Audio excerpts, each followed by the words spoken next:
Bonjour à toutes, bonjour à toutes, mon nom est Serge et bienvenue dans ce nouveau podcast. Alors aujourd'hui, je vais vous proposer de rentrer dans le concept de Mindme, c'est-à-dire de faire un exercice avec moi pour vous déconnecter de la réalité dans laquelle vous vivez et vous connecter à ma vision, à la vision que j'aimerais vous apporter de vous, du monde et de ce qui se passe. Alors, c'est un peu compliqué, mais en même temps, c'est assez simple. Ma théorie est que nous sommes pris dans des histoires, dans une vie, on croit qu'on doit faire des choses, etc. Et on croit tout un tas de trucs, et donc on vit dedans, et on est en mode automatique. On vit sans même faire très attention à nous-mêmes. Du coup, ce que je vous propose, c'est de prendre un temps pour vous, de vous asseoir quelque part, et de considérer que vous, votre corps physique, votre vrai corps physique, vous devenez votre conscience. C'est-à-dire que comment j'imagine ça? Moi, je suis assis à mon bureau. À mes pieds, à ma droite, j'ai un ordinateur qui va représenter mon corps. Donc, mon corps est à mes pieds et dans mon corps, dans mon ordinateur, rentrent des informations. Et ces informations font bouger le processeur qui est mon cerveau, ma réflexion, etc. Et sort de là un résultat, c'est ce que j'ai devant moi à l'écran, c'est les baffles qui envoient le son. Et donc je vois le résultat de ce qui rentre dans la machine. Et donc en fait, je vous propose de vous poser comme celui qui est assis au bureau et de regarder cet ordinateur et de vous rendre compte ceci. Donc oubliez tout, oubliez votre vie, Juste, pensez juste à regarder cet ordinateur et à vous rendre compte que, forcément, ce que vous allez voir à l'écran va correspondre absolument aux informations qui sont rentrées dans l'ordinateur. C'est-à-dire que si dans l'ordinateur arrivent des informations à propos d'un site de recherche, par exemple, moi je vais voir sur l'écran un site de recherche et ce que je vais voir, c'est qu'il va se passer une recherche. Donc, pourquoi je vous propose ça? Simplement parce que cet ordinateur, c'est nous. Et en fait, nous, humains, on a la notion, on va dire, du bien et du mal. Et donc, on peut passer une bonne journée ou une mauvaise journée. Et finalement, le but de notre vie, c'est d'être heureux. Et être heureux, c'est passer tout plein de bonnes journées. OK? Et donc, comment est-ce qu'on peut passer tout plein de bonnes journées? Eh bien, simplement en se rendant compte que les informations qui rentrent dans l'ordinateur vont générer un résultat. Et si vous voulez que le résultat vous plaise, il faut que les informations qui rentrent vous plaisent. C'est une des raisons pour laquelle, par exemple, je ne regarde plus la télévision ou reçois les informations parce que il m'envoie des informations qui ne me plaisent pas. Et donc, du coup, ça me met dans une mauvaise humeur, et cette mauvaise humeur me fait passer une mauvaise journée. Donc simplement, en contrôlant ce qui rentre comme information dans ma machine, je vais pouvoir contrôler ce qui sort. Alors maintenant, par rapport à ce qui sort, vous avez ce qu'on appelle le libre arbitre. Le libre arbitre, c'est-à-dire que, quoi qu'il vous arrive, le résultat, ce qui va vous arriver, vous avez le droit et le choix de le vivre bien ou de le vivre mal. Vous pouvez échouer et vous dire « chouette, c'est un nouveau départ, j'ai compris la leçon », vous pouvez échouer et abandonner. À chaque instant, vous avez le libre arbitre. Alors, est-ce qu'on peut contrôler l'histoire, c'est-à-dire, avec la loi d'attraction, attirer à soi ce qu'on veut? Sur le court terme, non. Sur le court terme, on vit ce qui est en cours. Mais c'est vrai que sur le long terme, avec nos vibrations, on attire à nous ce qu'on désire. Et évidemment, tout ça va dépendre de comment on focus sur l'idée et sur comment on va décider de vivre l'aventure. Parce que le but, c'est l'aventure. Le but, c'est pas d'arriver à l'objectif. Sinon, on n'a plus d'objectif. Alors maintenant, une autre chose à comprendre, c'est que ça fait partie des choses que je répète incessamment et je veux que vous compreniez. Si vous trouvez la lampe d'Aladin, qu'est-ce que ça a comme valeur pour vous de pouvoir faire 3 vœux? Imaginez la valeur que ça a. Bon, Maintenant, dites-vous que vous êtes la lampe d'Aladin. C'est vous qui pouvez décider de ce que vous voulez créer dans le futur. Vous êtes un créateur. Et à ce titre, votre valeur énergétique, votre pouvoir va être convoité par d'autres humains qui ont aussi le pouvoir créateur et donc qui peuvent décider de vous demander de prendre votre pouvoir et vous pouvez décider d'accepter de le donner. Alors, ce qu'on voit actuellement, c'est que de plus en plus, via ce qui rentre dans l'ordinateur, on essaye de vous faire croire tout un tas de choses.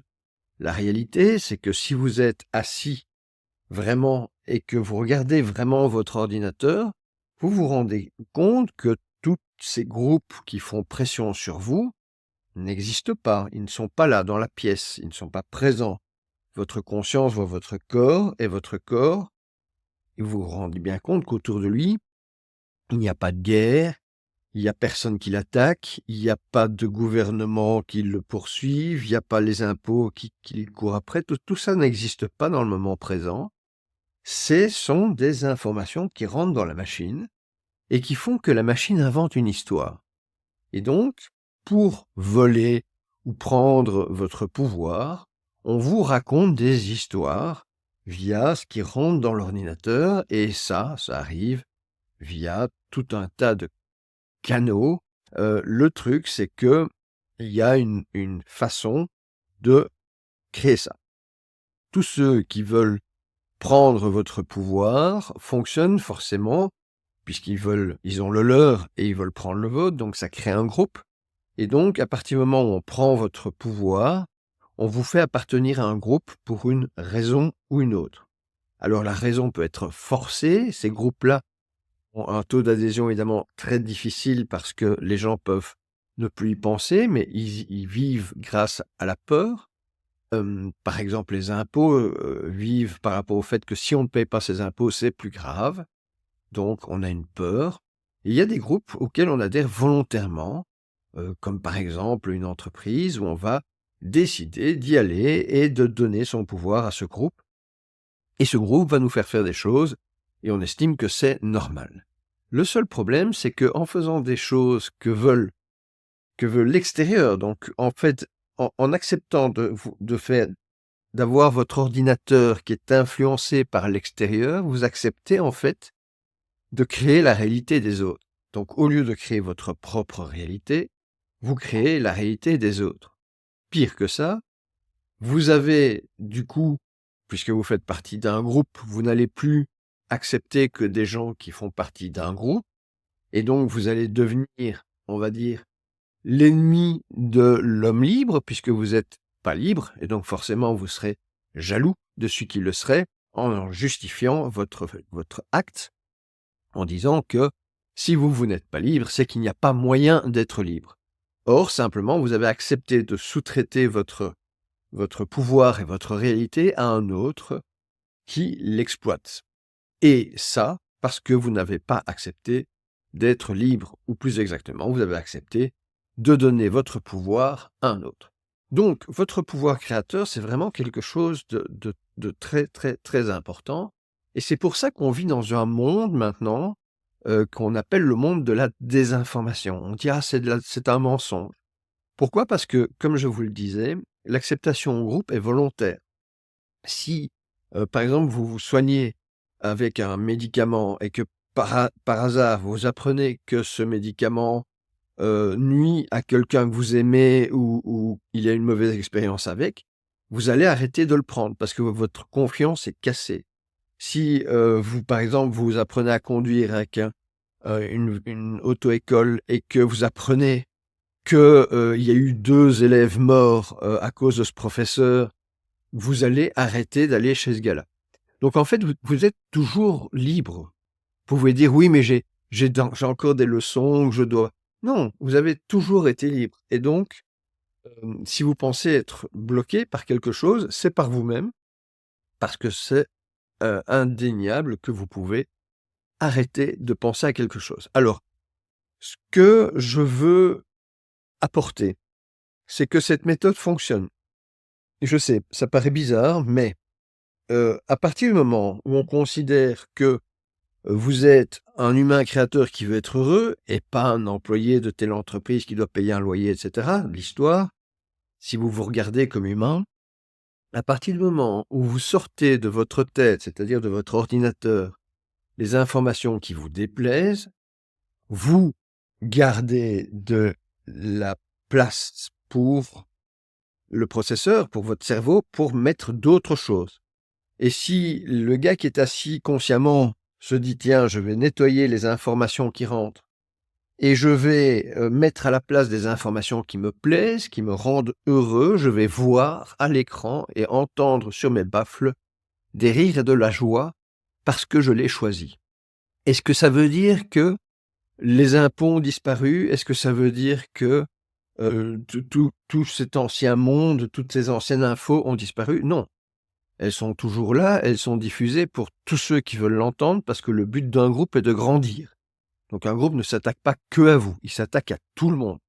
Et avec le temps, les groupes ont grandi, grandi, grandi, et puis ils se mangent les uns les autres, et puis à un moment donné, ils sont immenses, et il en reste quelques-uns qui sont, on va dire, les chefs de tous les groupes, et ces groupes-là sont actuellement en train d'essayer de prendre le pouvoir sur nous, les humains, puisque nous sommes les créateurs de cette histoire, et sans nous, un groupe n'existe pas, hein, pensez-y.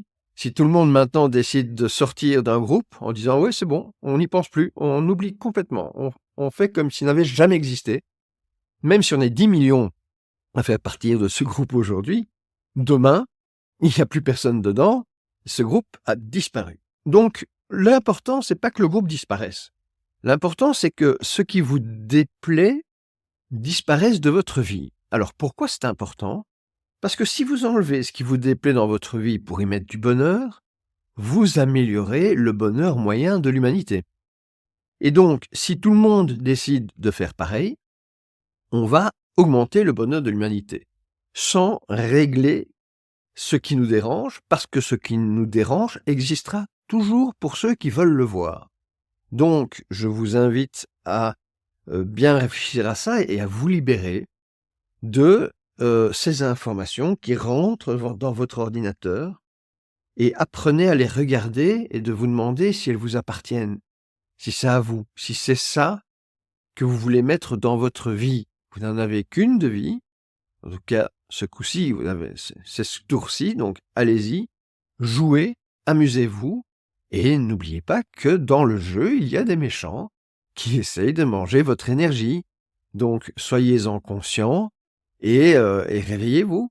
Réveillez-vous, vous êtes déjà le maître de votre vie, vous êtes déjà le maître de ce que vous allez voir dans votre vie et quoi qu'il vous arrive, vous pouvez être le maître de comment vous allez réagir. Je donne un exemple. Je suis tombé en panne, petit clin d'œil pour Lio, merci beaucoup Lio de m'avoir aidé, et je suis tombé en panne de voiture et je recharge ma batterie. Mon problème, c'est mon alternateur. Je recharge ma batterie et je veux partir. Et un ami me dit: et si tu tombes en panne en rentrant, parce que j'avais 100 km à faire, et si tu tombes en panne en rentrant, comment tu fais? Et en fait, c'est là qu'on se dit: oui, c'est pas cool. Si je tombe en panne, c'est la merde, on s'imagine au bord de la route, avec, enfin bon bref, on imagine le scénario catastrophe, c'est ce qu'on appelle la peur. Et là, j'ai ressenti ça, je me dis: «Ah oui, oui, oui, j'aime pas du tout ça». Et donc je me suis dit: «Bah voilà, si je tombe en panne, je vais faire la connaissance d'une nouvelle personne ou de plusieurs et je vais trouver ça super cool». Et en partant dans cette vibration-là, je suis parti et je n'ai pas eu peur de tomber en panne puisque au pire, j'avais une magnifique aventure qui m'attendait. Donc, c'est moi qui choisis, comment je réagis. Est-ce que je choisis l'événement? Non. Est-ce que je peux influencer les événements? Oui. Oui, ou sinon vous n'auriez pas autant de valeur. Je répète, cette citation de moi-même dont je suis très fier, c'est que si tu ne connais pas ta valeur, regarde ce qu'on t'a déjà pris. Si tu crois que tu ne vaux rien, comprends qu'on t'a déjà pris un maximum. Donc c'est bien que tu vaux quelque chose. Et si tu vaux quelque chose, c'est parce que tu es le seul, tu fais partie de la seule espèce qui a reçu un don incroyable, qui est le don de créer. Tu peux créer dans la vie. Un caillou ne crée pas, un arbre ne crée pas, un humain peut créer, mais peut créer une maison, peut créer un mouvement, peut influencer les gens, peut créer des maisons, peut créer plein de choses. Et cette création, c'est un peu comme si tu étais Dieu. Il y a pas de limite, il y a pas de limite. Et si toi, Dieu, tu regroupes avec d'autres qui sont comme toi, tu as encore plus de pouvoir parce que c'est le pouvoir du groupe. Mais donc, je t'invite vraiment à te rendre compte que tu es la richesse de ce monde. Je suis scandalisé d'être dans un monde qui s'est laissé aller aussi loin dans l'acceptation de donner sa force. Si maintenant, demain, on arrête de dire, OK, on soutient tout ça, ça s'arrête. Tout simplement, il n'y a pas de bagarre, il y a personne qui va attaquer qui que ce soit ou critiquer quoi que ce soit. Ce qui ne vous plaît pas, sortez-le de votre vie. Alors ce qui va se passer, c'est que d'un point de vue ésotérique, énergétique, vous allez retirer votre énergie du groupe. Alors si vous ne comprenez pas ce que ça veut dire, je vous explique, je vous donne un exemple. Vous avez un groupe de 10 personnes qui font quelque chose. Et de ce groupe, à un moment donné, il y en a un qui dit « Ah mais moi ça ne me convient pas ». Et il va râler, et tant qu'il va râler, il va donner son énergie au groupe et le groupe est toujours là. Mais si maintenant il dit « Ah mais ça ne me convient pas », j'arrête de penser à ce groupe. C'est-à-dire qu'il ne va plus aux réunions, il ne répond plus à un mail, il abandonne. Il sort ça de sa vie. Lui, immédiatement, va avoir de l'espace pour être plus heureux. Ici, on n'est pas en train d'essayer de résoudre le problème du monde, on est en train de résoudre votre problème, mon problème. Nous, humains, on veut être heureux, on veut être libre, on veut faire ce qu'on veut. Alors c'est pas toujours qu'on est en train de rigoler, mais là par exemple je suis en train de faire un podcast, j'adore ça. Est-ce que j'ai un niveau de joie de 100 000 milliards? Peut-être pas, mais je suis bien, j'aime ça. C'est ce que je veux faire. Et donc en poussant cette idée d'être libre, heureux, on règle son problème tout seul. Vous réglez vous-même votre problème. Et la question est, est-ce qu'il y a une vie qui est plus importante que la vôtre? Ben non. Non. Pour vous, votre vie, et c'est la plus importante. Vous avez l'obligation de faire en sorte de rester en vie. Pour vous. Vous ne devez pas vous occuper des autres. Les autres, ils s'occupent d'eux. Si chacun s'occupe de soi, on est déjà pas mal. Pourquoi? Parce que qui sait ce qui vous rend heureux? Un autre ou vous? C'est vous. Donc, vous êtes la personne la mieux placée pour décider pour vous. Alors, je vous demande de lâcher prise et d'arrêter de donner votre énergie à ce qui vous oppresse. Alors pourquoi? D'abord parce que vous allez vous sentir mieux, hein, c'est immédiat pour vous. Mais au point de vue énergétique global, si une personne se retire du groupe, il n'y a plus que 9 personnes du groupe. Celui dont je parlais tout à l'heure, qui se retire du groupe de 10, le groupe, il n'a plus qu'une puissance de 9 sur 10 au lieu de 10 sur 10. Et si 2 s'en vont, c'est 8 sur 10 au lieu de 10 sur 10. Mais est-ce que le groupe existe toujours? Oui. Est-ce qu'il est différent? Oui, il n'a plus la même énergie. Mais 2 personnes se sont libérées du groupe et d'autres sont dans le groupe. Et ça, je tiens à insister lourdement sur le fait que ce n'est pas mal les groupes. C'est quelque chose de normal. Simplement que nous, humains, on ne se rend pas compte que c'est nous qui avons de la valeur, qu'on a le syndrome de l'imposteur parce qu'on se dit « Oh, nous sommes des merdes, on ne vaut rien, je n'ai pas fait assez d'études. » Vous avez le pouvoir créateur, il y a des gens qui sont prêts à donner des fortunes pour vous avoir. Et au lieu de ça, on donne notre pouvoir pour des cacahuètes, parce qu'on se considère comme inférieur, parce qu'on a ce sentiment d'infériorité, alors qu'en réalité, nous sommes les créateurs de ce monde.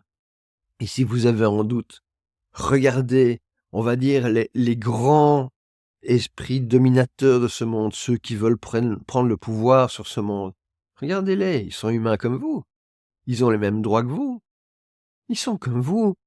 Ils n'ont pas plus de pouvoir que vous, ils ont juste votre pouvoir avec eux, parce qu'ils l'ont demandé ou qu'ils l'ont pris.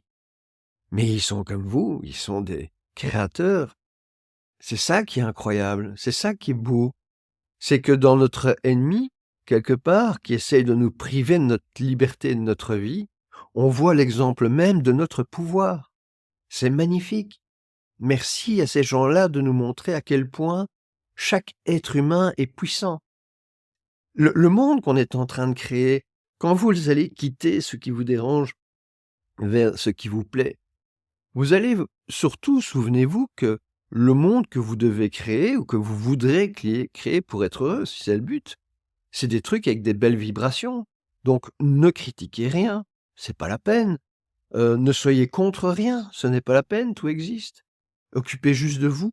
Laissez les autres faire comme ils veulent, on est tous sur un chemin différent, avec un apprentissage différent, à des niveaux différents, tout existe.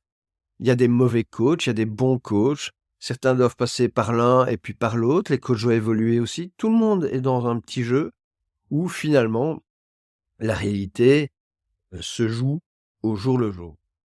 Et ce que j'essaye d'apporter, c'est un éveil. Le fait que vous éveillez au fait que vous n'êtes pas le fils raté ou qui n'a pas réussi. Vous n'êtes pas celle qui n'a jamais su faire ses cours de danse. Vous n'êtes pas la conjointe qui, etc., etc., etc. Vous êtes un ou une créateur ou créatrice de fou. Vous êtes un être humain. Un être humain. Vous voyez l'AI comme c'est génial? Eh ben l'humain c'est mieux. C'est dingue, mais c'est... Les gars, rendons-nous compte de tout ça. Et donc ce que j'ai envie de faire, évidemment, puisque moi je représente ici l'histoire de Mainumi, ce que j'ai envie de faire, c'est de... Alors d'abord j'ai envie de lancer un espèce de vlog où je vais moi-même démarrer la méthode Mainumi et vous montrer à quoi ça ressemble dans une journée, parce que c'est intéressant de documenter ça aussi. En même temps, comme pour le moment, j'ai pas vraiment le moral, il faut vraiment que je donne un coup ici sur ranger, etc. Voilà, j'ai une voiture qui est toujours en panne, j'ai mon père qui va s'en aller, donc du coup, je vais me retrouver tout seul ici. Bref, quelques petits challenges, mais ça risque d'être très intéressant. Voilà, mais en gros, je vais terminer ici. On se retrouve pour la suite, mais voilà, j'espère que je vous ai aidé. Et si vous n'avez pas compris, repassez cet enregistrement, mais dans l'idée, il y a vraiment un moment où il faut s'arrêter, regarder sa vie, voir ce qui se passe, voir qui envoie des infos dans votre processeur pour prendre votre pouvoir. Toute personne qui communique avec vous essaye de vous lier à un groupe, même si c'est un ami, c'est le groupe d'amis. Si c'est le couple, c'est le groupe, c'est le couple. C'est l'entreprise, c'est l'entreprise. Si c'est les médias, c'est d'autres groupes. Il y a toujours des gens qui essayent de vous mettre de l'information dans... voilà. Et donc on dit qu'on a l'ère de la communication, et je pense qu'on est dans une guerre d'information, c'est-à-dire que nous allons forcément faire tourner notre processeur en fonction des informations qui rentrent.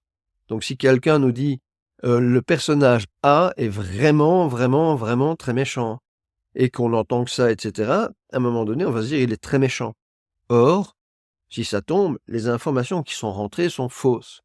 À nous de faire la séparation entre le vrai et le faux, mais surtout, à nous de nous rendre compte qu'en réalité, ces gens-là ou ces problèmes-là n'existent même pas dans notre vie, puisqu'en réalité, tout ça, on ne le voit que sur des écrans, ou des ouï-dire, ou des bruits, mais dans notre vrai monde, celui qui est devant nous, palpable, touchable, désolé je viens de voir le pic dans le sang.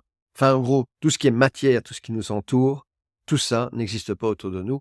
Et donc, pas besoin d'avoir beaucoup, beaucoup peur, puisque finalement, tout va bien. Je vous dis à bientôt pour le prochain podcast. Au revoir.